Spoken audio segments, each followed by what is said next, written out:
Assalamualaikum warahmatullahi wabarakatuh. Selamat pagi, salam sejahtera untuk kita semua.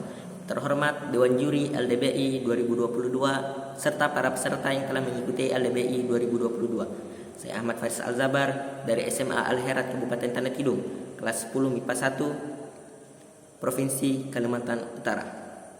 Saya akan membawakan dan menjelaskan mengenai mosi 1 yang telah diberikan oleh Dewan Juri. Sebagai negara berkembang dengan potensi maritim, Dewan ini tidak akan menggunakan strategi ekonomi biru.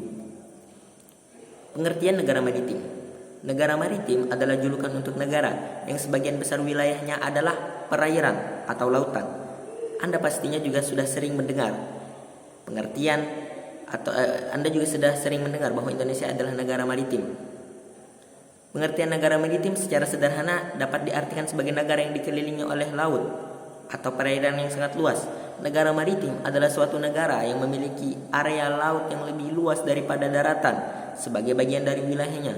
Contohnya Indonesia saja. Kita lebih banyak dikelilingi oleh lautan daripada daratannya. Makanya banyak terjadi di Indonesia seperti tsunami serta banyak macam lagi. Kemudian beberapa ahli berpendapat bahwa negara ini terbentuk dari beberapa pulau yang jumlahnya tidak sedikit, atau disebut juga negara kepulauan, dan suatu negara dapat dikatakan sebagai negara maritim apabila memiliki garis pantai yang sangat panjang. Indonesia memiliki banyak kepulauan, sehingga dapat kita cari di artikel-artikel bahwa di Indonesia ini terdapat lebih dari 1.700 kepulauan. Betapa banyaknya kepulauan yang ada di dalam Indonesia ini. Kemudian negara bisa disebut negara maritim apabila ia telah memenuhi 5 ciri-ciri ini. Yang pertama ialah kawasan laut yang luas. Kedua, memiliki banyak pulau. Contohnya kita punya negeri ini, Indonesia. Yang ketiga, dikelilingi oleh laut dan perairan.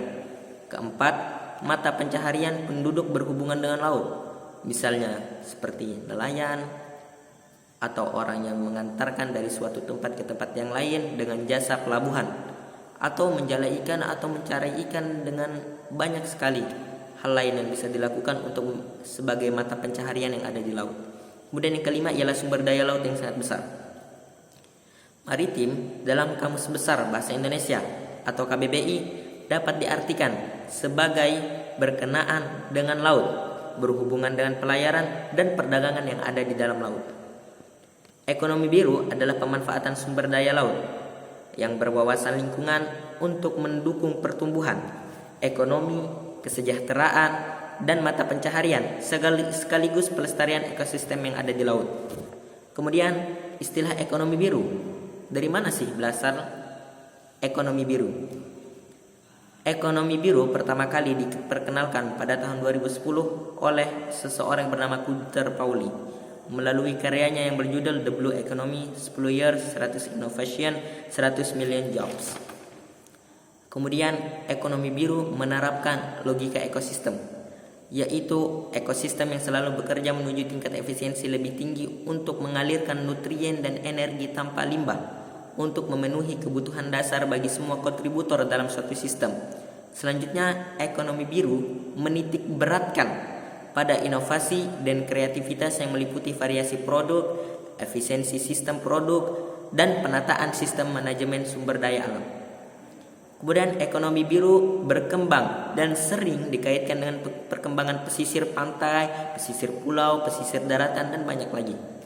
Konsep ekonomi biru sejalan dengan konsep ekonomi hijau atau green eco yang ramah lingkungan. Itu pertama. Kemudian